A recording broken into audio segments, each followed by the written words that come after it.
Buon pomeriggio, puntualissimi col nostro appuntamento del venerdì dedicato allo sport calabrese, in particolare al calcio in questa prima parte. Buon pomeriggio da Anna Franchino. Io vi vado a presentare gli ospiti di oggi con cui parleremo ovviamente di calcio di Serie A fino ad arrivare alla Serie D e in più parleremo anche di questa vicenda del Covid che penalizza e condiziona molte partite dalla Serie A fino alle categorie inferiori. Vi vado a presentare gli ospiti di oggi. È con noi mister Andrea Spinelli. Buon pomeriggio mister e grazie per essere con noi. Grazie per l'invito. È cambiato il conduttore della trasmissione, però lei è sempre qui. Grazie. Ma è sempre un piacere. Grazie anche ad Attilio Malena. Attilio, ti ritrovo dopo... Sì, dopo un po'. Buon pomeriggio a tutti. Dopo la parentesi di calciomercato, e in collegamento via Skype dovremmo avere Silvio Zizza. Silvio, ci senti? Sì, bene, forte e chiaro. Silvio, vi guardo sul telefono. Perfetto. Allora, iniziamo proprio con il calcio di Serie A, anche se io prima di partire proprio dalle schermate che riguardano le squadre calabresi, volevo partire parlando con il mister proprio di queste difficoltà che si incontrano oggi, parlando appunto di Covid-19, sta condizionando non solo l'avanzare della pandemia, non solo la nostra vita quotidiana, ma anche lo sport. Lei è allenatore anche di squadre giovanili, di calcio a 5 e non solo, ma anche di calcio a 11. Quali sono le difficoltà che si incontrano, mister?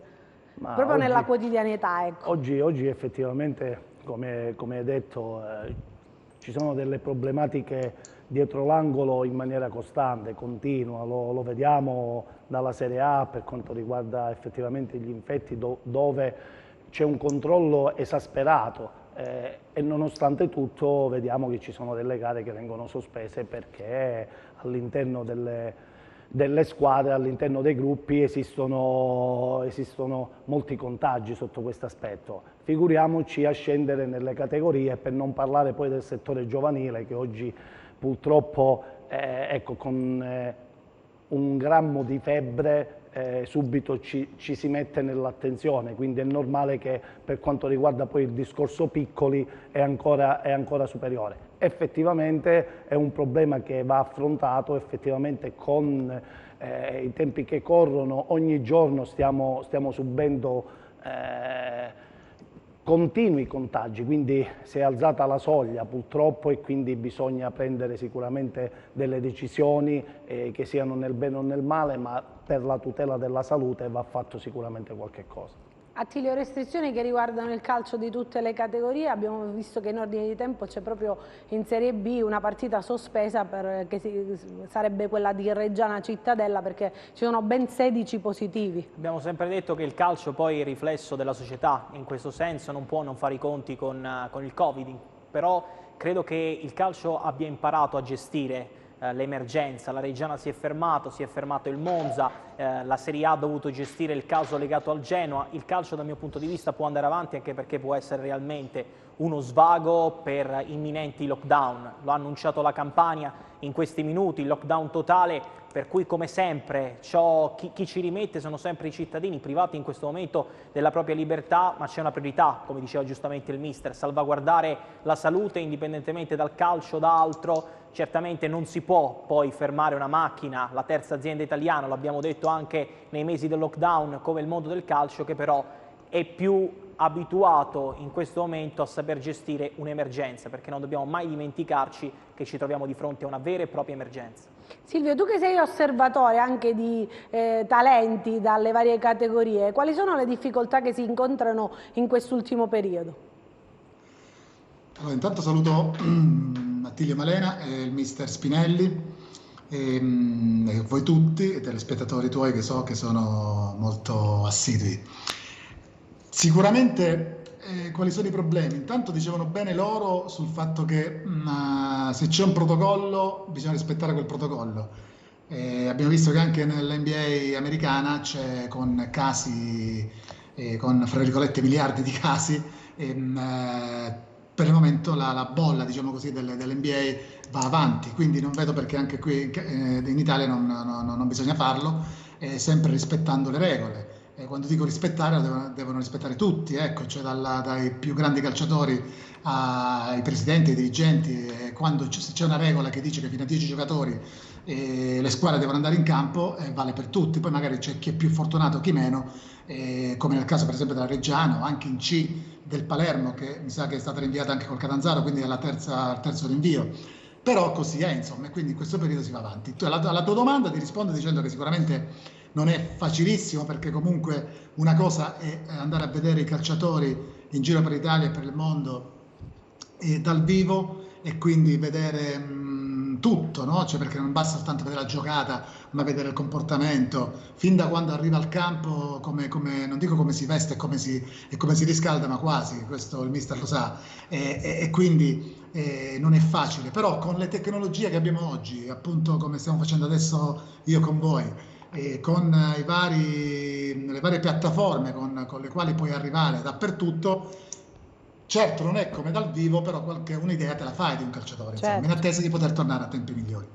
Andiamo a vedere insieme, questo è un argomento insomma, che verrebbe approfondito anche nelle prossime trasmissioni, verrà sicuramente approfondito nelle prossime trasmissioni. Entriamo invece nel vivo del calcio nostrano, andiamo in Serie A, vediamo la classifica per quanto riguarda la Serie A, poi scenderemo ovviamente anche alle altre categorie. Troviamo al primo posto il Milan con 12 punti, Sassuolo con 10, Atalanta 9, Napoli e Juventus ad 8, Hellas, Inter e Roma a 7 punti, Sampdoria, Benevento 6, Fiorentina, Genoa e Cagliari insieme allo Spezia a 4 punti, 3 punti per Bologna, Udinese e Parma, Crotone con 1 punto chiude il Torino con 0 punti. Andiamo a vedere anche il prossimo turno per quanto riguarda la Serie A: Atalanta, Sampdoria, Benevento, Napoli, Cagliari, Crotone, Fiorentina, Juventus, Genoa, Inter, Fiorentina, Udinese, scusate, Genoa, Inter, Juventus, Hellas, Verona, Lazio, Bologna, Milan, Roma, Parma, Spezia e Sassuolo, Torino. Lo dicevamo, mister, prima anche a telecamere spente. È un campionato un po' anomalo quello di quest'anno, perché insomma il pubblico, sono solo 1000 spettatori che possono assistere alle partite, poi ci sono partite importanti però con giocatori che sono fermi ai box anche perché sono risultati positivi al Covid. Mi viene in mente la scorsa settimana Cristiano Ronaldo, quindi la Juventus a Crotone è arrivata con una squadra un po' diciamo falciata anche da questi infortuni tra virgolette. Il Crotone però è riuscito a strappare un punto alla squadra di Pirlo. Ma guarda, volevo salutare il direttore, perché io me lo ricordo alla Mezza, quindi sotto questo aspetto molto, molto positivo e tantissimi saluti. Al di là di tutto ha fatto piacere rivederlo. Due ha detto qualcosa di importante, al di là di quello che potrebbe essere il discorso oggi della tecnologia che ti fa arrivare effettivamente dappertutto, ma il calciatore non va soltanto valutato da un punto di vista esclusivamente tecnico, ma va valutato nella sua totalità. Quindi oggi il discorso del settore giovanile, ed ecco perché magari lo hai detto precedentemente, mi sono affacciato un pochino a fare un po' di scuola calcio sotto questo aspetto, perché penso che siano fondamentali delle regole e vanno rispettate. Con questo saluto i miei ragazzi del Castro Libero Calcio a 5. Sotto l'aspetto proprio che mi chiedevi, effettivamente con il discorso del Covid oggi diventa difficile perché penso che sia un campionato falsato, al di là comunque delle vicende e io dico della fortuna che a volte in alcune gare può essere facilitata, ma da questo punto di vista io penso che è un campionato dove si mettono da parte come dire, le tensioni, si mettono da parte l'esperienza, si mette da parte tutto, perché non c'è la fase emozionale che trasmette a un calciatore con uno stadio pieno, e questo è un peccato, perché i 1000 spettatori visti a San Siro, visti a Torino, effettivamente Sono poca roba. Neanche si sentono. Certo. Se oggi li vediamo attraverso la televisione, sentiamo i tecnici che parlano e che Certo. indicano alla propria squadra i movimenti, e in passato queste cose ce le potevamo soltanto sognare. Quindi è pur vero che attraverso il Covid purtroppo vengono a mancare dei calciatori importanti, e a volte qualcuno ci può magari, ecco, dire qualche battuta in più, ma da un punto di vista tecnico oggi ci sono gli organici che sono abbastanza ampi, dove non ci si può fermare a Ronaldo della Juve, perché mi sembra che ha un organico di tutto rispetto, così come la partita chiesta a Crotone. Effettivamente il Crotone meritava il pareggio, perché non abbiamo visto una Juve che abbia dimostrato grandissima superiorità, nonostante ciò i valori in campo poi alla fine sicuramente usciranno. Quindi sotto questo aspetto, almeno a parer mio, ancora è un campionato che non è un campionato di calcio. Attilo, invece questo Milan in testa alla classifica te lo aspettavi? So che sono poche le giornate, solo 4, però insomma si era parlato Juventus, Inter, tante squadre che ambivano a questo primato, il Milan che magari in sordina piano piano è arrivato proprio in testa alla classifica. No, oltre alla posizione in classifica, penso che la notizia più confortante per tutti i tifosi rossoneri sia quello che ha creato Stefano Pioli in pochi mesi. Post-lockdown ha creato un'intelaiatura, una mentalità di squadra, sfruttando la verve straordinaria di un campione senza tempo come Zlatan Ibrahimovic. Alle spalle c'è sicuramente una società che ha ritrovato la sua identità grazie al lavoro sotterraneo sia di Ricky Massara ma di Paolo Maldini. Penso che il più grande step che il Milan debba superare, Anna, però sia comunque al primo momento di difficoltà come la formazione di Stefano Pioli reagirà. In questo momento tutto va per il verso giusto, il Milan si gode anche il talento di Aughe dopo la vittoria con il Celtic in Europa League. Fino a questo momento funziona tutto, bisognerà capire quando funzionerà qualcosa in meno, come reagirà l'asset formato da Stefano Pioli. Ma ripeto, la notizia più confortante è, indipendentemente da Stefano Pioli, da Zlatan Ibrahimovic o Sandro Tonali che dir si voglia, il Milan è una vera e propria squadra e merita per il momento il primato in classifica. Io inizio con Silvio, parlando proprio di questo Crotone. Ti ha convinto la prestazione contro la Juventus? Poi ovviamente la domanda la giro anche a voi.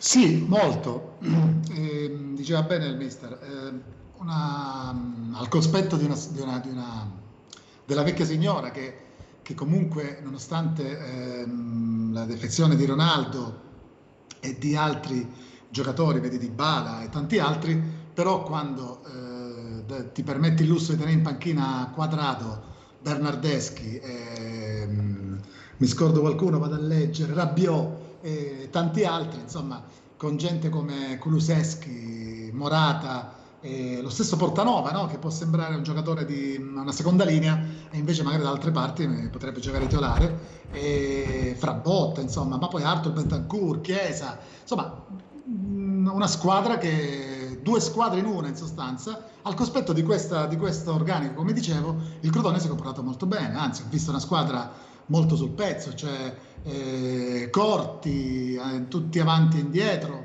e nonostante l'uomo in più, quindi uno può pensare favoriti dall'uomo in più, ma non vuol dire, perché spesso paradossalmente la Juve in effetti poi ha avuto una reazione veemente proprio dopo essere stata giocato meglio in 10 che non in 11, e il Crotone ha avuto le sue brevi occasioni, rigore netto per il Crotone, poi altre occasioni, sì, forse diciamo un pizzico di fortuna, ma ci sta sul fuorigioco di Morata, no? Che può essere, insomma, il piede un po' davanti, un po' dietro, e il palo sempre di Morata, però insomma alla fine nel complesso un punto importante, e se il Crotone avesse vinto anche la partita non c'era nulla da dire, insomma, diciamo che ha frenato un po' una Juve che poi vabbè si è ripresa meglio a Kiev contro la Dinamo, ma non mi è piaciuta per niente a Crotone, e questo per merito proprio della squadra di Vrenna e di Stroppa. Mister, lei vede un Crotone che può comunque rosicchiare posizioni in classifica e ambire a questa salvezza tanto sperata?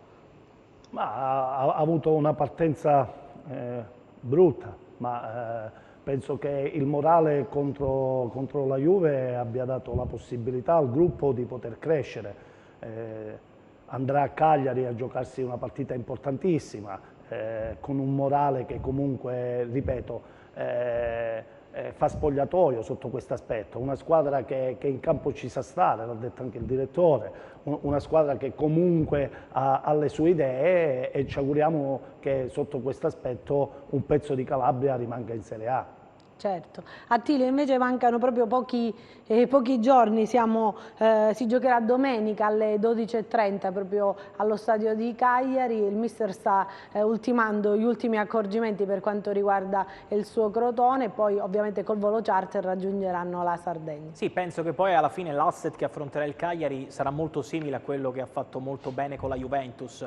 I passi in avanti ci sono stati, non era semplice nonostante poi sia stata una Juventus assolutamente in fase sperimentale. Qui bisognerebbe aprire una parentesi sulle scelte di Andrea Pirlo con Quadrato e Bernardeschi in panchina. Credo che Portanova potessi aspettare, ma ritornando sul Crotone dalla partenza ci si poteva aspettare qualcosa in più. I progressi però, come dicevamo qualche istante fa, contro la Juventus ci sono stati. La squadra ha lottato dal primo al 90° e questa è la mentalità giusta per poter rimanere assolutamente in Serie A. La classifica dice che il Crotone in questo momento è penultimo in classifica, ma i mezzi per poter risalire la china. La società c'è da dire che ha fatto il massimo sul mercato, consegnando a Stroppa una rosa completa per tempo. Negli ultimi giorni sono arrivate le classiche ciliegine sulla torta, come può essere Petriccione, che già dal prossimo impegno può ritagliarsi uno spazio importante, attendendo il rientro di un altro calciatore fondamentale nello scacchiere tattico di Stroppa, che può essere appunto Ahmad Benali. Ma con Messias alle spalle di Simi contro la Juventus, il Crotone ha dimostrato di poter essere più equilibrato rispetto alle precedenti partite.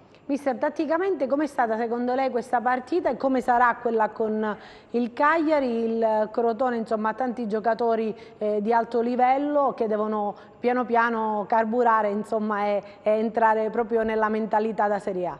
Lo ha detto precedentemente Attilio, ha fatto una disamina importante perché poi l'equilibrio di una squadra va posto anche nei singoli, e dare equilibrio a una squadra significa comunque costruire le due fasi di gioco. Oggi il Crotone ha messo a punto, ecco, anche se contro la Juve, ha messo a punto queste caratteristiche. È normale che attende qualche giocatore importante che l'anno scorso ha fatto la differenza e che comunque conosce già i movimenti dettati da Stroppa, e quindi sotto questo aspetto sicuramente questo Crotone, ripeto, spero che possa sviolinare quel bel calcio che l'anno scorso, nel momento in cui ecco, ha avuto la possibilità di poterlo fare, era una squadra da battere, quindi mi auguro tutto il bene perché Stroppa in questo momento ha un organico che se la può giocare tranquillamente. Silvio, l'abbiamo detto tante volte negli anni precedenti che il direttore sportivo del Crotone, Orsino, ha sempre tolto dal cilindro giocatori di alto livello. Anche quest'anno vedi in organico qualcuno che magari potrebbe dire la sua in questo campionato di Serie A? Sì, l'ha sempre fatto, resta uno dei più bravi direttori sportivi italiani, che con poche risorse ha fatto il bene di una città, di una squadra come il Crotone. Per esempio, l'importante è aver tenuto, che ne so, l'asse centrale, no, della squadra con Cordaz, per esempio Morrone e Cigarini. Ecco, Cigarini è un ottimo giocatore, e poi davanti mi stupisce molto sempre di più Messias insieme a Simi, che resta il giocatore scoperto da Orsino più forte secondo me. Poi, come diceva bene mi pare Malena, dovrebbe rientrare Benali, ma poi anche Cuomo, no? Perché ha giocato dietro a tre con Magayan, Morrone, Loperto, c'ha Golemic, c'ha Molina, c'ha questo esterno Reca che non ha, insomma, è andato un po' in crisi sulle scorribande di Chiesa prima e di Bernardeschi dopo, però secondo me è anche un buon giocatore. Insomma, una squadra che è rimasta al palo nelle prime giornate, ma che visto la bontà dell'organico della Juventus, fa ben sperare, perché insomma, messa alle corde è una squadra che resta sempre, se non la favorita, fra le favorite. Quindi io penso che il Crotone possa riprendersi alla grande, penso. Intanto io, vedete in sovrimpressione proprio il numero WhatsApp, stanno già arrivando alcune domande per i nostri ospiti, in particolare per quanto riguarda la Serie B. Ad Attilio invece volevo chiedere a proposito di Simi, è un giocatore che molto spesso nel calciomercato è stato accostato ad altre squadre, il Crotone è stato bravo e caparbio nel far restare questo giocatore ambito anche da molte squadre di Serie A. Ma il Crotone lo ha blindato giustamente puntando su di lui e non poteva essere diversamente. In realtà non sono arrivate offerte così convincenti da poter solamente far pensare il Crotone a una cessione di Nwankwo Simi. Nonostante tutto, quando nei momenti di difficoltà la squadra ha bisogno di un leader su cui appoggiarsi, Simi non fa mai mancare il suo apporto, è la vera punta di diamante per il Crotone ed è l'ennesima scoperta fatta della lunga serie da parte della società del presidente Vrenna, del direttore sportivo Ursino e del direttore generale Raffaele Vrenna, così come Messias. Ripeto, quello che fa la differenza è l'identità di una società, è la struttura di una società, e il Crotone in questo senso ha fatto scuola e fa scuola da ormai più di 20 anni a questa parte. Attilio, ci dobbiamo fermare, c'è la pubblicità, torniamo tra pochissimo parlando di Serie B.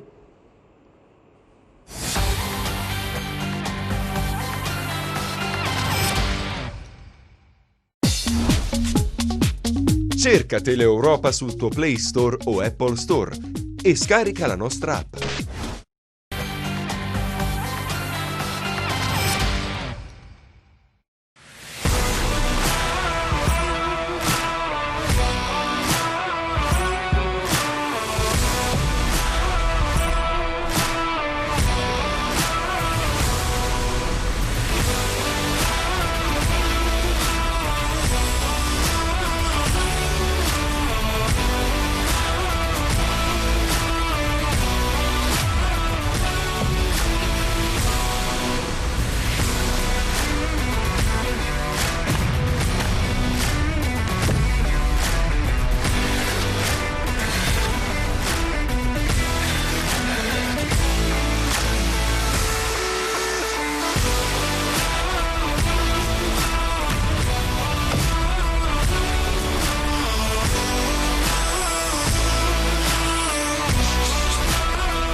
Ecco, vedete, questo è il video realizzato da Recover per quanto riguarda la nuova maglia del Cosenza. Stavamo dicendo di Serie B, una maglia che è la formazione anche che è stata presentata in un video che troverete ovviamente sui canali social e non solo, anche su YouTube della squadra del Cosenza Calcio, video che doveva andare in onda la settimana scorsa, poi è stato rimandato di qualche giorno proprio per quanto riguarda la scomparsa della presidente Iole Santelli, quindi è stato rimandato proprio questo video che troverete, come ripeto, sui canali social. Noi ve l'abbiamo mostrato, parliamo adesso di Serie B, parleremo anche di Cosenza, tantissimi messaggi che ci stanno arrivando. Iniziamo proprio con la classifica per quanto riguarda la Serie B. In testa troviamo il Cittadella a 10 punti, l'Empoli insieme all'Empoli a braccetto a 10 punti, troviamo poi subito la Salernitana, Venezia, Chievo e Frosinone a 7 punti, la Regina con 6 punti, il Lecce a 5,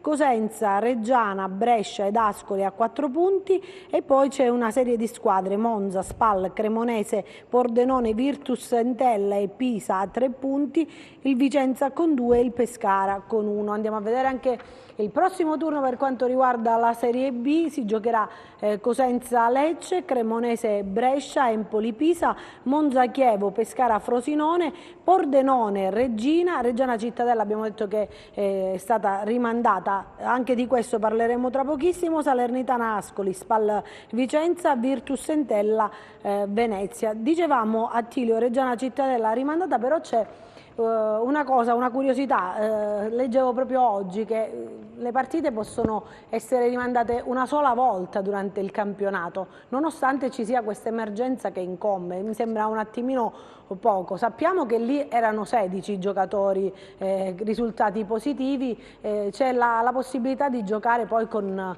ovviamente le formazioni primavera, ecco. Sì, bisogna fare un po' di chiarezza in questo senso e credo che le norme che possano poi prevedere eventualmente ad un rinvio o 2 rinvii debbano essere chiariti dagli organi competenti. Non si può andare assolutamente ad interpretazione. Casi come quello della Reggiana e del Genoa insegnano da una parte che il Covid può essere gestito e che il calcio può andare avanti, ma dall'altra parte che non può essere sottovalutato minimamente, non può assolutamente essere minimizzato. Il Covid è presente anche nel calcio ed un regolamento chiaro sicuramente andrebbe a salvaguardare un movimento come quello del calcio italiano che, ribadiamo, dal mio punto di vista non può assolutamente fermarsi.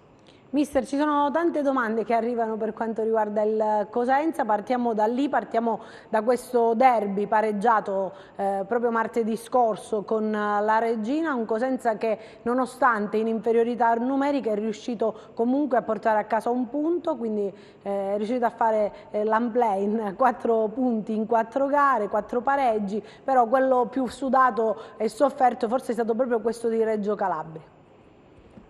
Sì, se parliamo del nostro Cosenza, diciamo che a differenza degli altri anni è partito col piede giusto, è partito sicuramente con un organico messo a disposizione del tecnico, che poi si voglia parlare delle qualità dentro o fuori, questo è un altro aspetto, però sicuramente si è partiti con una mentalità ben chiara, si è partiti con un'identità di gioco, quindi vanno fatti i meriti all'allenatore che in questo momento insieme al gruppo ha sposato questa idea del 3-4-1-2 e che comunque sta dando dei risultati, perché se parliamo delle prime 6 o 7 partite che erano uscite fuori dal calendario, forse nessuno si aspettava un Cosenza così intraprendente, un Cosenza così organizzato sotto l'aspetto della linea difensiva.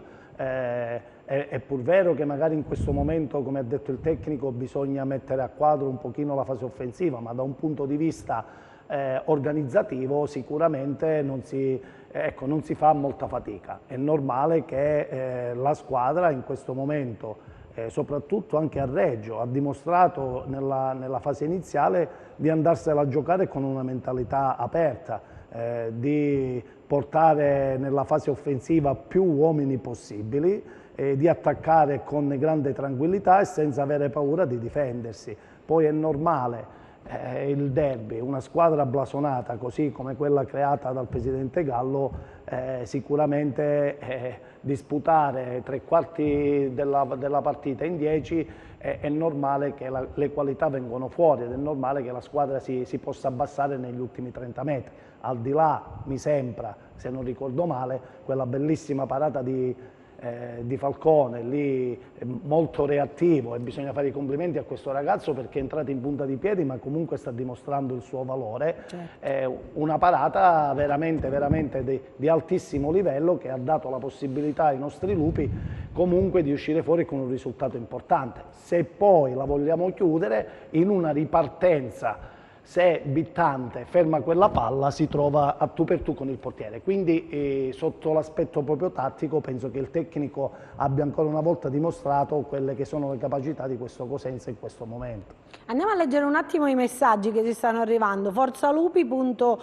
da oro a Reggio, non ci possono ancora credere, punita la loro superbia e arroganza da parte di tutto l'ambiente, il nostro grande Cosenza non ha tutto ciò. Questo scrive il nostro telespettatore. Buongiorno, sono un tifoso del Cosenza, volevo far notare a tutti che Occhiuzzi sarà un grande allenatore emergente e fra qualche anno vedrete che farà una grande carriera da plasmare i giocatori da tenere gli spogliatoi uniti, è umile e modesto e grande competente competenza chi vivrà vedrà. Grazie al direttore Sabato, al nostro direttore, per queste belle trasmissioni che ci delizia. Buon pomeriggio e auguri a tutti. Forza Cosenza, orgoglio di noi tifosi, lotta sempre col cuore e nessuno ci supererà. Poi c'è un altro messaggio che ci arriva dai nostri tifosi. Buon pomeriggio. Per quanto riguarda i giovani nei vari campionati regionali dilettantistici, ci sono tanti giovani promettenti, in particolare in provincia di Cosenza. Un saluto a mister Spinelli. Grazie. Questi giovani interessanti, Silvio, tu che insomma, vai in giro proprio a trovare giovani che possono fare al caso di queste squadre, ce ne sono in provincia che possono essere plasmati e magari diventare punto di forza anche per la prima squadra? L'onore, il privilegio, il piacere di poter lavorare per il Cosenza Calcio da gennaio 2019 fino a luglio, diciamo così. Ero andato in giro, come dicevi tu, e avevo visto diverse risorse interessanti sia in Calabria ma poi anche fuori in Italia. Avevamo fatto un certo lavoro, poi vabbè, adesso senza solamente rancore ma sempre da tifoso del Cosenza, perché comunque mi sono trovato benissimo nella società guidata magistralmente dal presidente Guarascio e poi dal direttore Trinchera e dagli altri, insomma, quindi io non posso che ringraziarli e ringraziare il presidente in primis perché si è ricordato di me, mi ha dato la possibilità di poter ritornare nel giro, quindi che mi ha fatto di nuovo riassaporare dopo un po' di tempo il calcio che conta. E poi con i giovani è tutta un'altra musica, come dicevi tu. Giovani ce ne sono, ma io oltre ai giovani volevo rimarcare una cosa importante, Anna. Se l'anno scorso, diciamo, a mio modo di vedere, è stato di necessità virtù il fatto a un certo punto di dover riparare, fra virgolette, su Chiuzzi e il suo staff, quando ormai mancavano dopo il lockdown. Se ricordiamo, il Cosenza da dicembre fino al lockdown aveva vinto in casa, forse qui Malena è più bravo di me nelle statistiche, soltanto a dicembre, non mi ricordo con chi. Dopodiché in casa non aveva più vinto. Dal lockdown in poi il Cosenza ha giocato da primato, tant'è che ha fatto un miracolo, ma un miracolo costruito domenica dopo domenica, sabato dopo sabato. Quindi stavo dicendo, se in quel momento magari si è fatto di necessità virtù, perché comunque sai, tolto Braglia, andiamo a prendere un altro allenatore, poi Pillon non è rimasto, che facciamo? Spendiamo ancora soldi, questo è il mio modo di vedere, teniamo Chiuzzi comunque bravo. Ora invece il Cosenza ha dimostrato di credere, perché dall'inizio, cioè quando le squadre si creano, cioè d'estate, ha puntato su un giovane tecnico bravo che l'ha dimostrato e gli ha dato la possibilità di dimostrarlo adesso quest'anno, e lo sta dimostrando perché è partito bene, e io gli auguro con tutto il cuore non solo una salvezza tranquilla ma anche qualcosa in più, insieme tra l'altro al suo staff, che non è da meno, vedi Moschella, vedi Carnevale, che io ho avuto nel settore giovanile, nel senso che siamo diventati amici fuori anche dal calcio, lo stesso Tortelli, altri adesso, il preparatore atletico Pincente, perché ho visto un Cosenza a Reggio, attenzione alle azioni. Non me ne vogliono i tifosi della Regina, è vero che la Regina ha avuto diverse occasioni da gol, c'è stato soltanto un grande Falcone a impedirle la vittoria, specie in quella parata che diceva il mister, che è passata sotto le gambe, non mi ricordo un difensore, e lui è stato reattivo al massimo per andare a mandarla con le punte delle dita in calcio d'angolo. Però si è visto un Cosenza in 10 messo benissimo in campo, molto corto, che ripartiva e dava fastidio anche alla retroguardia Amaranto, e poi in alcuni casi, in alcune situazioni della gara, non sembrava addirittura di essere con l'uomo in meno, e con una condizione atletica di prim'ordine, perché partivano in 3 o 4 in contropiede e poi rientravano tutti, quindi questo è sicuramente merito del preparatore atletico e del suo staff. Quindi un Cosenza, secondo me, che ha iniziato a puntare su un giovane cosentino, che è Chiuzzi, e che magari potrebbe continuare andando a pescare nella cantera, diciamo così, rossoblù. E domenica si affronta un'altra corazzata, ci scrive un tifoso, il Lecce. Il Cosenza, secondo voi, secondo i nostri ospiti, come dovrebbe affrontare i salentini, visto che a mio avviso gli avanti ancora non sono pronti, e le 2 reti realizzate in 4 giornate testimoniano proprio questo, mister? Io lo dicevo prima, ancora per quanto riguarda la fase offensiva effettivamente ci si ricorda magari al passato, però diamo tempo un attimo al tecnico di poter mettere, ecco, a puntiglio quello che sono principalmente le sue idee. Se non sbaglio l'ha detto già nell'intervista nel doporeggio, si è assunto delle responsabilità perché come tutte le squadre, come tutto il calcio italiano, prima di pensare alla fase offensiva si pensa a non prenderle, e questo sotto questo aspetto ha fatto un grandissimo lavoro, perché non dimentichiamo che il nostro Cosenza gioca a 3 dietro.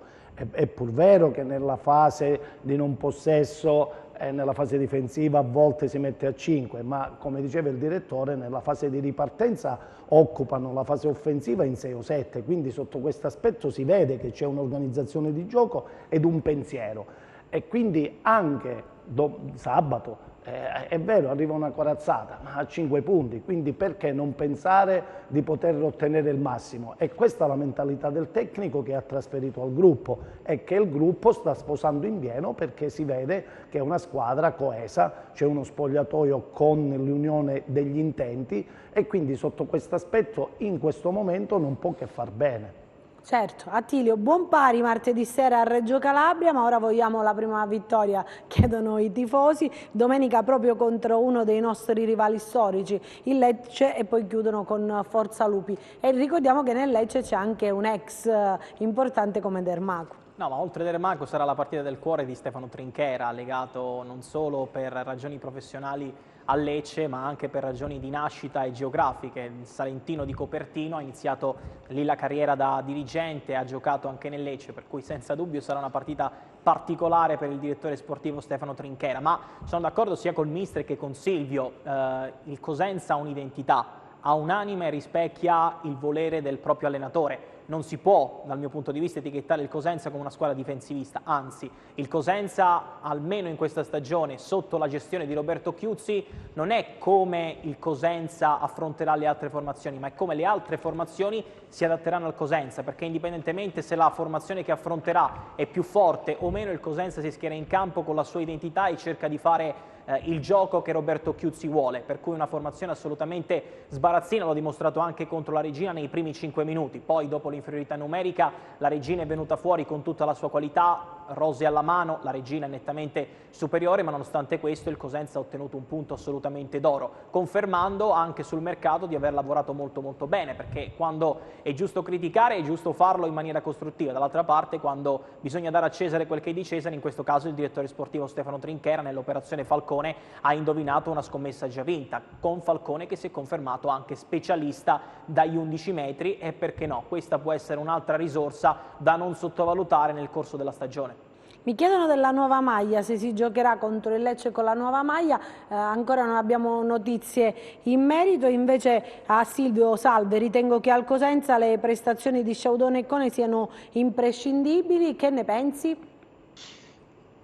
Sì. Sì, è vero, però comunque lo saprà il mister, sono fiducioso e sono convinto che il mister Chiuzzi sa in quale momento della partita, sia all'inizio o durante, riuscirà a tirar fuori da ogni giocatore quello che lui vuole. Volevo mettere, prima ho cercato di interrompere il mister, forse non mi hai sentito Anna, una cosa, perché quando lui parlava, e anche Attilio, quando parlava della bontà dell'azione di gioco del Cosenza, volevo far ricordare a tutti che, anche se ho vista non dal vivo, ma l'ho vista purtroppo dagli schermi della Rai Sport, perché l'ha mandata la Rai, però si è visto, e vorrei metterlo come argomento di discussione, proprio per dire che non è difensivo il Cosenza. Nel momento in cui è rimasto in 10, soprattutto nel secondo tempo, il Cosenza è vero che ha giocato a 3, ma poi scendevano in fase difensiva Bittante e da una parte e Baez dall'altra, fino a quando c'è stato,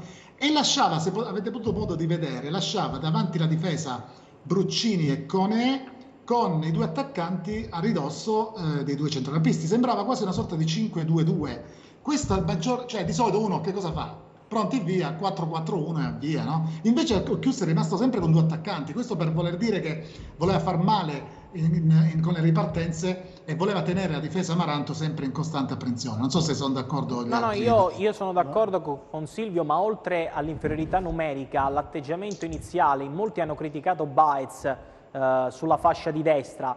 Noi l'abbiamo detto già lunedì dal mio punto di vista, quello è stato un messaggio dal mio punto di vista, conoscendo anche come Occhiuzzi interpreta il calcio, per lanciare la regina noi ci siamo, e all'inizio, nei primi 5 minuti, il Cosenza era riuscito nel suo intento. Poi la qualità della regina è sotto gli occhi di tutti e sicuramente resta l'amaro in bocca per i 4 punti persi, per il finale di Chiavari e per la superiorità numerica non sfruttata contro il Cosenza, ma in questo Roberto Occhiuzzi, pur snaturando in partenza Baez, ha questa possibilità, inserendo Sacco, inserendo un altro calciatore offensivo, di schierare un Cosenza a trazione anteriore.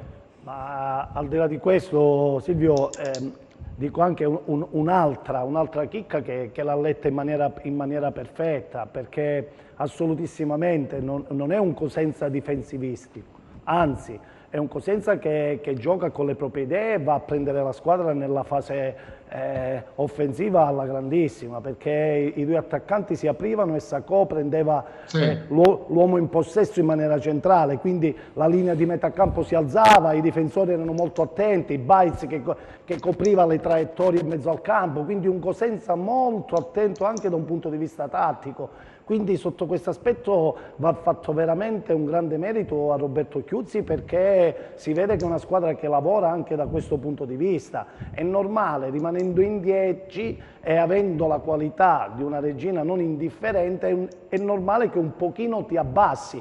Ma se non sbaglio la regina non ha mai calciato in porta. Negli ultimi 30-35 metri questa è una squadra che in questo momento sa soffrire e sa ripartire alla grandissima con delle idee, con palla in verticale su Carrette e Bittante che chiude dall'altra parte. La fase offensiva nell'area della regina l'abbiamo sempre fatta con 4, 5, 6 persone, quindi hai detto benissimo tu, da un punto di vista fisico è una squadra che sta benissimo, è una squadra che ha voglia, è una squadra che è determinata, quindi è un Cosenza che piace. Come ha detto giustamente Attilio, sono gli altri che devono guardarsi del Cosenza in questo momento. Ciao Andrea.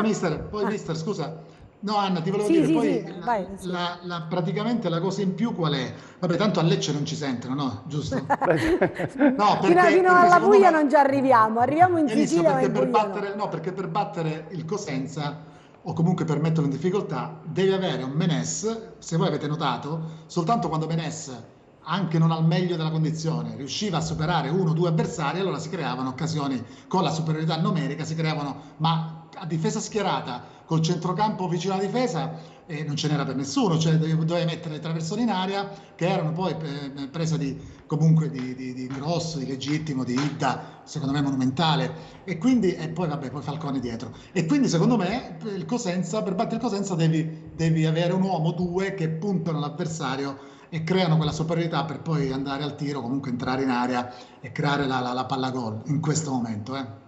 Mister, c'è una domanda per lei, che sono 2 domande insieme. Ciao Andrea, ho proposto di trovare un posto di squadra da titolare a Cone, che ne pensi? Forza lupi nuestri. E poi c'è un altro che sempre su Cone voleva un parere del mister, Cone, che secondo me dovrebbe fare sempre il titolare, quando entra lui mette molta grinta al centrocampo. Allora, partiamo da un presupposto, che a differenza degli altri anni, quest'anno il mister ha la possibilità di poter scegliere, perché secondo me è un centrocampo di tutto rispetto. Io ho sempre parlato, non dico benissimo, Bruccini e Sciaudone, 2 mezzali che fanno 7-8 gol al campionato, non so quale squadre potrebbero averle in organico. Abbiamo preso un signor giocatore, Petrucci, sotto questo aspetto non c'è da dire nulla, e stiamo riproponendo questo ragazzo che non ci dimentichiamo che viene da un infortunio importante. Sicuramente, viste le partite, perché io l'ho avuto da calciatore, Roberto Occhiuzzi già all'epoca era un tattico di suo, quindi figuriamoci adesso da allenatore quante volte rivedrà la partita con chi dovrà affrontare. Quindi sotto questo aspetto la cosa bella è che, a differenza degli altri anni, in questo momento ha la possibilità di scegliere e ha la possibilità di poter far ruotare un centrocampo non indifferente. come ha detto lui stesso, deve ancora quadrare qualcosina nella fase offensiva, ma penso che ci arriverà presto. Attilio, 2 domande per te questa volta, forse non l'ho sentito ma Malena lo ha già detto che il Lecce è pieno di giocatori che non c'entrano nulla con la categoria, questa è la prima, e la seconda, Occhiuzzi ha già bocciato Petre perché non è ancora pronto, non giocando neanche uno spezzone di partita a Reggio Calabria? No, non penso abbia bocciato Petre, in questo senso avrebbe già bocciato Borrelli, visto che ancora non ha esordito in maniera continua. Credo che il Cosenza, logicamente, prendendo 3 attaccanti che per vicissitudini diverse non possono essere ancora considerati al 100% della condizione, è giusto che Roberto Occhiuzzi ruoti e dia fiducia a ciascun calciatore. Petre non credo sia stato bocciato, è troppo presto per un calciatore che comunque è arrivato e deve ancora dimostrare tutto il suo valore. Stesso discorso per Borrelli e per lo stesso Gliozzi. Dall'altra parte il Lecce è una delle formazioni più competitive di questo campionato, troppi passi falsi, anche se la premessa doverosa da dover fare è che è un campionato di difficile lettura, lo insegna il Brescia, 3-0, batti il Lecce e poi alla partita dopo perdi sotto i colpi del Chievo Verona, ma in termini di qualità il Lecce, mantenendo anche Falco, altro segnale di forza da parte della società del presidente Sticchi Damiani, dimostra come l'obiettivo sia quello di cercare di fare il salto di categoria. Premesso questo, credo che il Cosenza abbia le armi per poter dar fastidio al Lecce. Non credo sia una partita da un esito scontato, lo insegna questo campionato. La Serie B tradizionalmente è il campionato più pazzo d'Europa, a maggior ragione quest'anno in condizioni di non normalità. Poi mi chiedono notizie su Vera, se potrebbe giocare qualche minuto contro la squadra che detiene il suo cartellino. Non so se contro il Lecce, ma comunque dovrebbe essere pronto, abile, arruolabile a brevissimo. Silvio, non ci siamo dimenticati di te, ma c'è una domanda ancora per il mister che arriva dai nostri telespettatori. Volevo chiedere a mister Spinelli domenica se schiererebbe Bois esterno di destra a centrocampo, dato che le alternative non sono all'altezza, però mister mi risponde subito dopo la pubblicità.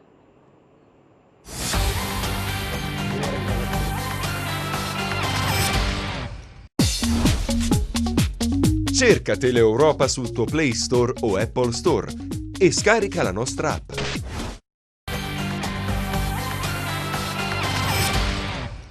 Riprendiamo dalla domanda che vi avevamo lasciato, così mister ci dia la risposta su Bois. La premessa però, Anna, è che il mister non allena il Cosenza, quindi quello che dice il mister prendiamolo, sì, prendiamolo per con buono. le pinze, Sempre con le pinze, perché lì, no, però è un tecnico, quindi sa benissimo. C'è un tecnico abbastanza preparato noi e non per mi il permetterei assolutamente di invadere il campo degli altri, anzi con Roberto ho un bellissimo rapporto, nonché con Moschella, abbiamo avuto il piacere di poter vincere qualche campionato insieme, quindi non mi fa altro che rafforzare di felicità, vederli sempre al massimo, quindi sotto questo aspetto gli auguro sempre il meglio.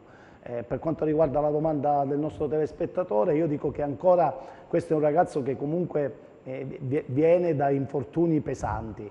Questa è una scommessa che ha grandissime, e qui c'è comunque Attilio che ci può dare conferma, grandissima qualità, però in questo momento penso che ancora non sia pronto, anche perché è uno degli ultimi arrivati, ne abbiamo parlato prima, si deve integrare nel gruppo e quindi non penso che in una partita così importante possa dargli, partire dall'inizio. Sicuramente avrà modo, strada facendo, di potersi mettere sicuramente, come dire, in mostra. Silvio, tu ci sei, vero? Ci sei? Sì, io vi guardo anche se un po'. Allora, i tifosi mi dicono non culliamoci, solo con i pareggi si retrocede se non si vince e poi siamo all'inizio, però sembra che abbiamo già vinto il campionato, stiamo attenti perché ci sono tante corazzate in Serie B, sei d'accordo? No, d'accordissimo, però quando non si parla bene è perché non si parla bene. Quando si parla bene è perché parlate bene. Non sono mai d'accordo, non sono mai contento. Al di là di questo, direttore, sì. come sta dicendo, mi sembra che il Cosenza abbia affrontato Cittadella, sì. Spal, Regina. Certo. Ragazzi, un attimo di pazienza. Il Cittadella è in testa alla classifica, la Spal è uno degli organici più attrezzati, la Regina ha fatto un mercato importantissimo, certo. E dall'altra parte credo che ogni avversario che incontri il Cosenza giustamente per il momento tema l'avversario che va ad incontrare. Questo è il mio parere personale. Sì, certo, io a proposito del Lecce volevo dire che comunque il Lecce è una... Ecco, mi collego subito alla domanda del telespettatore che ci sono corazzati in giro. Non dico che è proprio una corazzata, però comunque c'ha un signor portiere che è Gabriel. Ho visto la partita con la Cremonese e ha fatto 2 grandi interventi.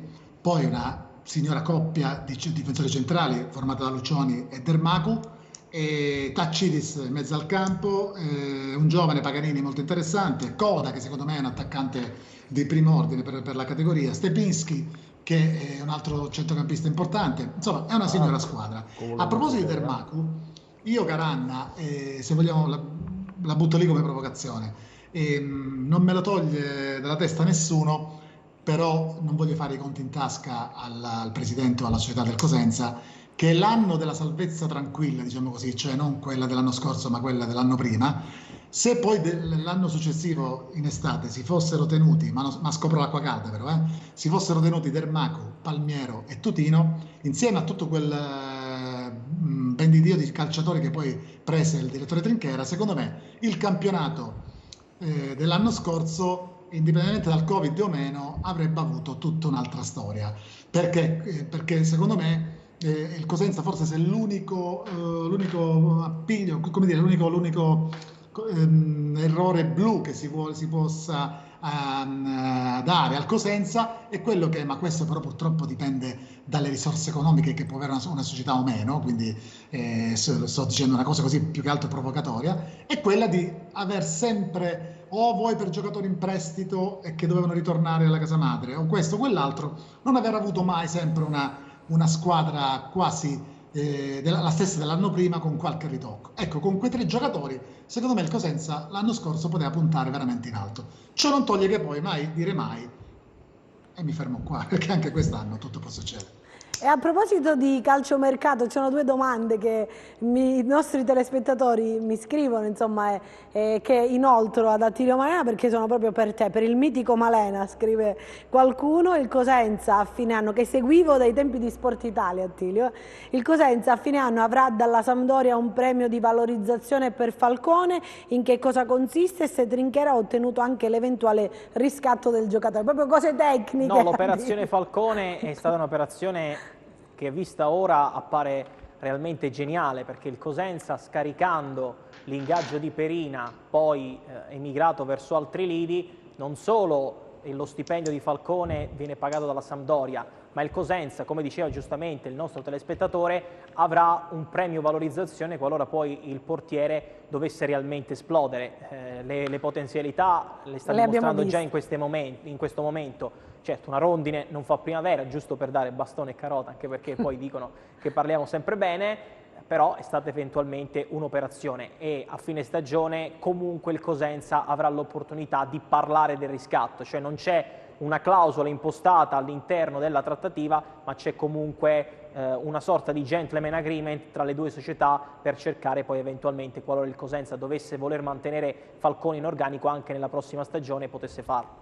Invece su Abate ancora svincolato, se c'è qualche possibilità che può venire a Cosenza come si diceva circa un mese fa. Grazie e complimenti. No, io sorrido perché già allora sicuramente c'era stato un po' il parlé tra le parti, però non c'è stato mai qualcosa di concreto, almeno da quanto ci risulta. Poi non siamo la Bibbia, ci mancherebbe altro, però non credo sia un giocatore che in questo momento serva al Cosenza. Concorsi, lo stesso Bittante che quando tornerà Vera sarà abile e arruolabile sulla corsia di destra, aspettando ovviamente un grande talento come Bois. Mister, abbiamo parlato del Cosenza, parliamo anche della Reggina, che ne abbiamo parlato ampiamente per quanto riguarda il derby, però affronterà adesso il Pordenone, quindi insomma un'altra sfida importante per la squadra di Toscano, che era un po' rammaricato a fine gara, era rammaricato contro il Cosenza, era rammaricato contro la Virtus Entella, una Reggina che deve tornare a vincere perché l'unica vittoria è quella con il Pescara. Sì, è vero, perché il rammarico comunque è normale che c'è, soprattutto dopo il rigore che ha parato, soprattutto perché il Cosenza era rimasto in 10, quindi non ha sfruttato al meglio quello che poteva essere la superiorità numerica. Comunque veniva da un pareggio nel rush finale, quindi ancora di più con l'amaro in bocca, perché comunque con il potenziale che ha a disposizione, effettivamente da trovarsi con 6 punti si è ritrovato solo con 2 punti. E quindi sotto questo aspetto è normale che ci potrebbe essere il rammarico di una piazza, ci potrebbe essere il rammarico di non aver tenuto l'intera posta in palio, ma comunque è una Reggina che ha un organico non indifferente, ha dimostrato sia nell'una che nell'altra partita di mettere la squadra lì e di giocarsela fino all'ultimo. Quindi sicuramente non è un demerito assolutissimamente del bravissimo Mimmo, ma sotto questo aspetto ecco, penso che abbia trovato un Cosenza veramente affamato, molto determinato, che non gli ha consentito di poter reggere e di poter portare a casa i 3 punti, tutto qui, però comunque cioè, la Reggina è una grossissima squadra e sicuramente alla lunga farà un grosso campionato. Attilio, ha detto Mimmo Toscano proprio alla vigilia di questa partita che insomma, ci aspettava questo tour de force importante proprio con il derby. Adesso a Pordenone insomma, ci sono altre 2 partite, i ragazzi li vedo abbastanza concentrati e determinati. Sì, conoscendo Mimmo senza dubbio non può essere felicissimo di questi sulla carta 4 punti persi, ma dall'altra parte è un attento conoscitore della categoria e sa che in questa categoria non c'è assolutamente niente di scontato. Non è scontato che la Reggina faccia da subito un campionato da vertice, ma la società e Mimmo Toscano hanno senza dubbio allestito una formazione altamente competitiva e le premesse per farlo ci sono tutte. La Reggina in questo momento ha fame perché la gara contro la Virtus Entella non è andata giù, ha fame perché contro il Cosenza si poteva fare di più soprattutto negli ultimi 30 metri e affronterà un avversario come il Pordenone che deve riscattarsi dopo un avvio assolutamente deficitario. Il Pordenone ha alzato l'asticella e si è resa protagonista del più grande investimento del mercato estivo che dio per strapparlo al Cittadella. Il Pordenone ha investito 2,5 milioni, però l'inizio non è stato di quelli che ci si aspettava, premesso che il Pordenone lo scorso anno è stata la rivelazione del campionato. Non è l'avversario migliore per la Reggina, ma si affrontano 2 squadre molto affamate e arrabbiate come Reggina da una parte e il Pordenone di Attilio Tesser dall'altra. Silvio, anche a te chiedo sulla Reggina, ma c'è un nostro telespettatore che ti fa una domanda. Che ne pensa del settore giovanile del Cosenza, in particolare della Primavera? Ma sicuramente si sono riorganizzati ed è ben diretto. La Primavera so che non l'ho vista, però so che anche perché con sto Covid non si capisce quando si gioca, non si gioca, adesso si giocherà solo la Primavera, ancora bisogna capire bene il decreto, il DPCM, diciamo così. Però diciamo che la Primavera mi dicono che è forte, cioè mi dicono che ha preso dei giocatori importanti per tentare di far bene nel proprio campionato. Quindi, come dire, diciamo che il presidente Guarascio non sta badando non sta pensando soltanto alla prima squadra, ma anche al settore giovanile, proprio per quel discorso che facevamo prima. Per quanto riguarda la Reggina? Ecco. Per quanto riguarda la Reggina ha un bravo allenatore, anzi più che bravo, ed è un altro ragazzo di Calabria, no? Che noi ogni tanto anche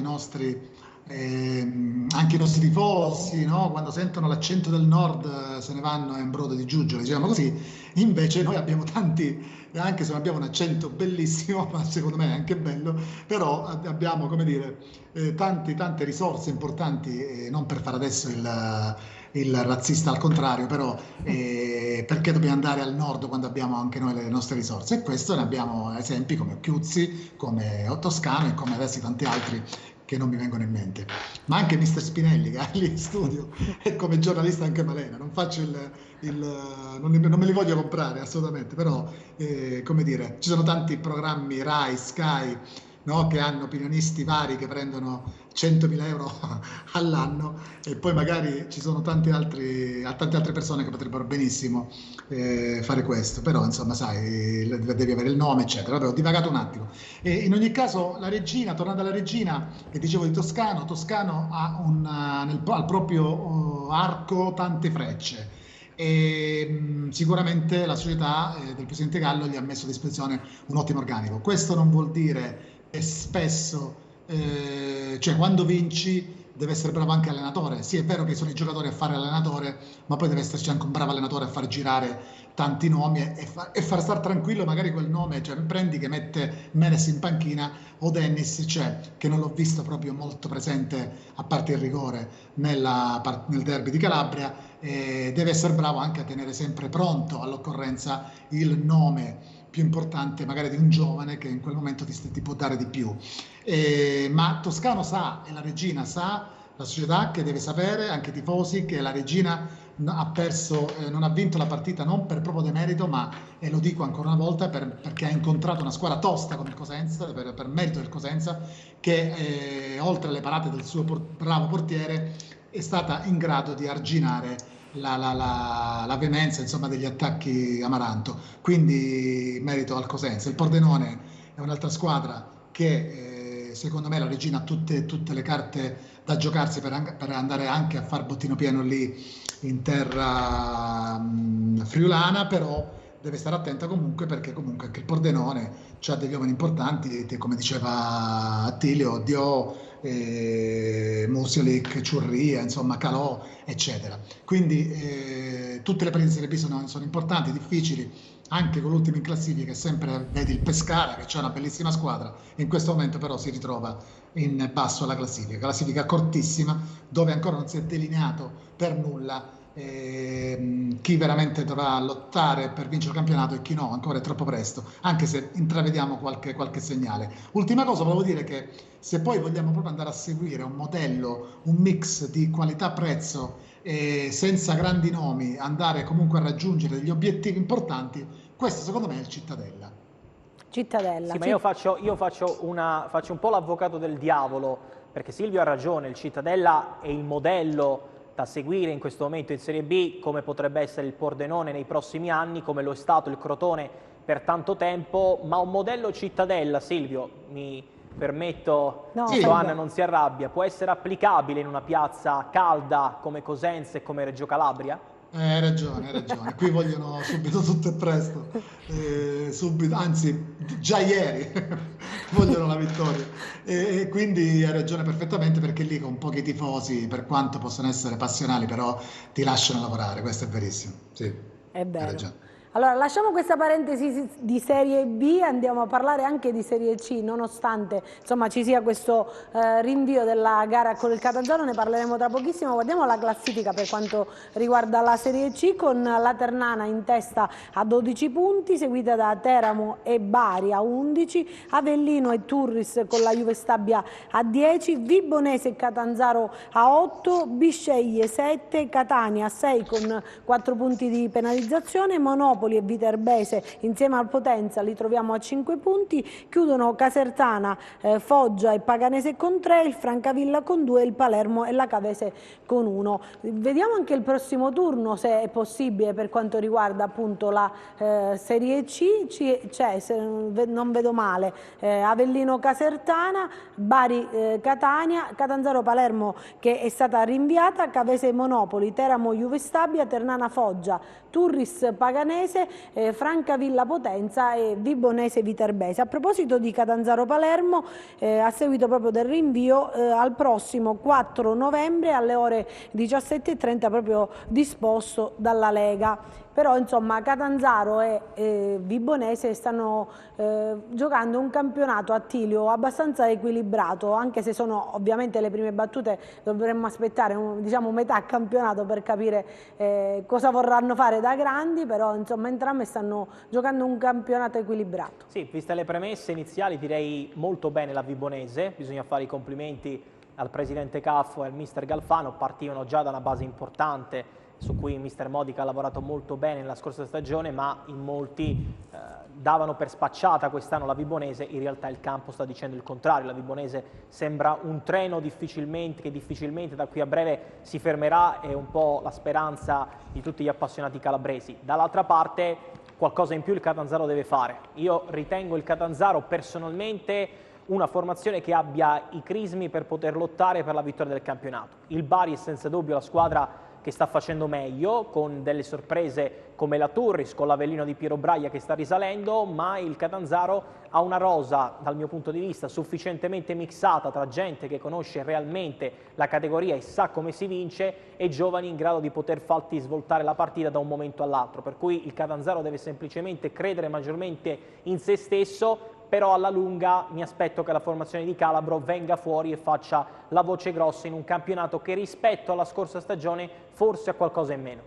Mister, la Vibonese invece, come diceva Attilio, ha plasmato un'ottima squadra, ci sono nomi importanti come ad esempio Statella. Sì, diciamo che ha detto già abbastanza Attilio, perché inizialmente in di partenza la davano,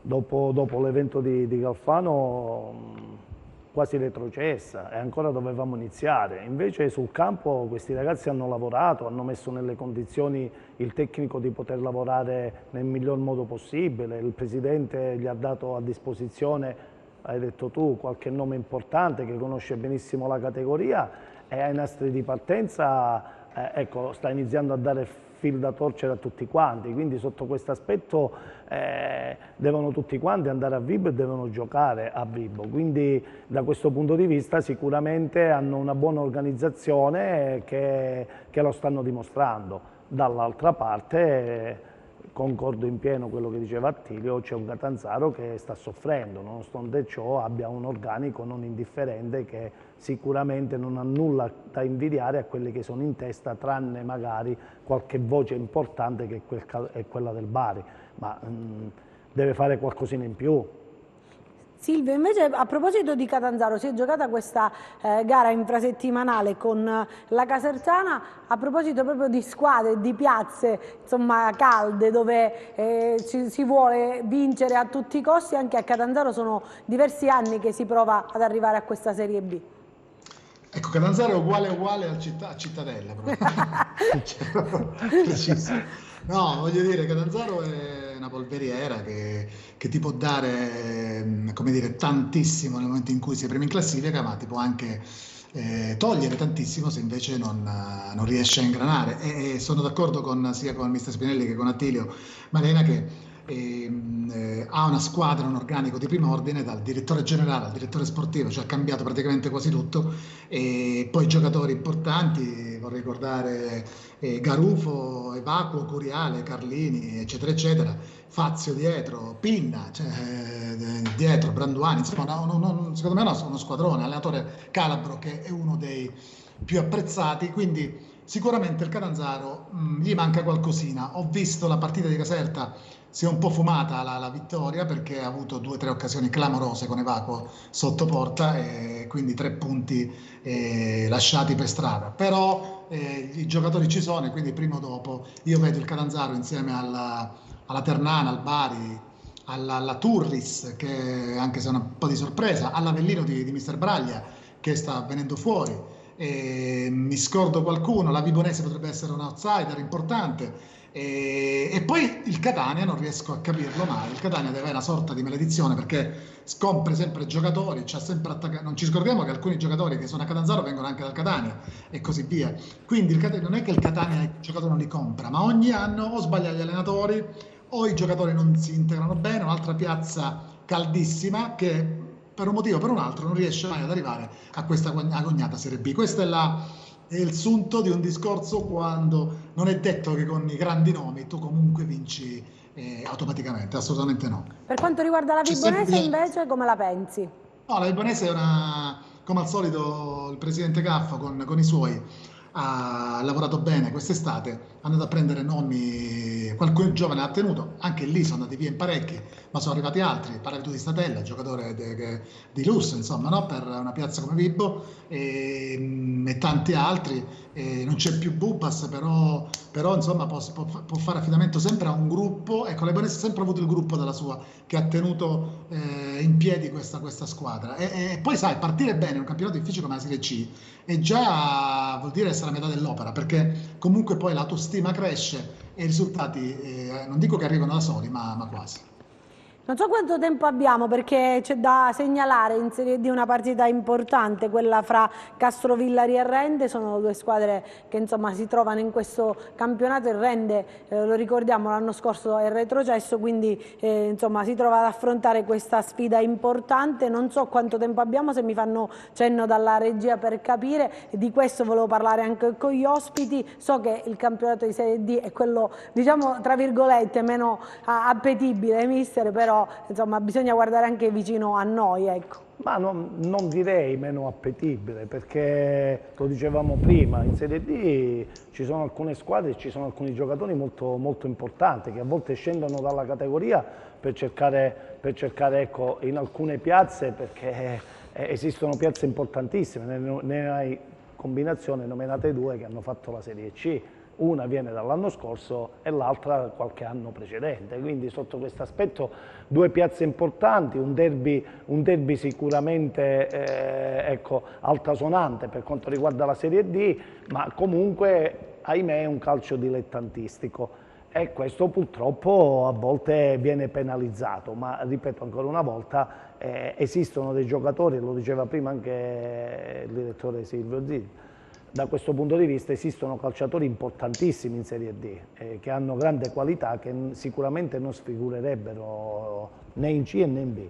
E sono squadre che noi speriamo di ritrovare attili ovviamente sì, nei campionati di Lega Pro o certo. Serie C oppure anche in Serie B. No, per il Castrovillari è l'anno del centenario, però un anno particolare sotto tutti i punti di vista. La speranza era che magari gli spalti del Mimmo Rende possano essere sempre alla fine più pieni, dall'altra parte il Rende che cercherà di correre i pari, lo ha fatto, lo sta facendo sul mercato prendendo Castiglia e Lusada, due vecchi pallini di mister Gagliardi. È un momento complicato per tanti motivi per il Rende, ci auguriamo che la tormenta e la tempesta possa passare, anche perché il Rende, non bisogna mai dimenticarlo, negli ultimi anni è stato comunque un modello in Serie C, però tutto cambia, tutto si trasforma così velocemente, sarebbe forse il caso di fare una riflessione per il bene di un progetto che secondo me può ancora dare molto al calcio calabrese.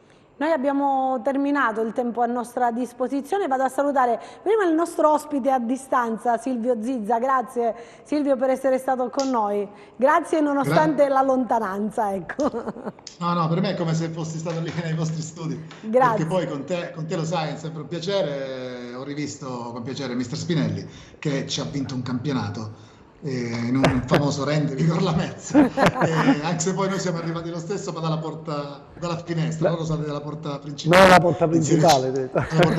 Poi apprezzo molto Attilio Malena per essere un bravo giornalista e quindi è stato un piacere veramente, quindi grazie dell'invito e alla prossima. Alla prossima. Grazie a mister Andrea Spinelli per essere stato con noi. Grazie, gentilissima. E grazie ad Attilio Malena che sicuramente ritroveremo nelle prossime settimane. Sì, io non posso che ringraziare per i complimenti come sempre, un saluto a tutti, alla prossima. Grazie a tutti, appuntamento a venerdì prossimo.